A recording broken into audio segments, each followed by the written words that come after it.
I'm sorry. Sorry sa mga nagawa ko.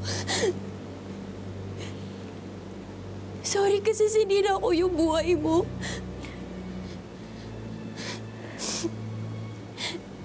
Dahil naiinggit ako sa'yo. Bakit ka naman naiinggit sa akin?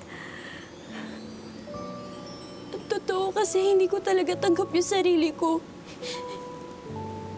Ikinahihiya ko yung pagiging manananggal ko. Pero Libby, di pa naman uli ang lahat eh. Pwede pa rin tayo maging magkaibigan. Tsaka, sayang naman yung mga pinagsamahan natin, di ba? Talaga? Oo naman! Bakit? Bawal na ba maging magkaibigan ng isang tao at isang manananggal?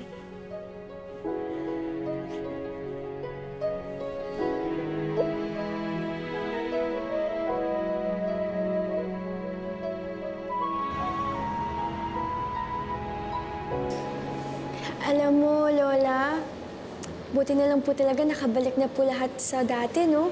Yung scholarship ko, yung katawan ko, tsaka po yung friendship po namin ni Libby. Masaya ako at nag-usap at nagkabati na kayo. Ang mahalaga ay iniintindi niyo at pinapakibagayan ang bawat isa. Oh, huli niyo na yung pag-aaway ha. Ayoko nang tumaas ang BP ko. Ano na pala nangyayari ngayon kay Libby? Ayun po, Lola, buti po napakiusapan po namin yung student body na makabalik po si Libby after niya po masuspend sa school. Masaya po talaga ako. Kaya, Lola, simula po ngayon, no more secrets at tanggap na po namin ang isa't isa.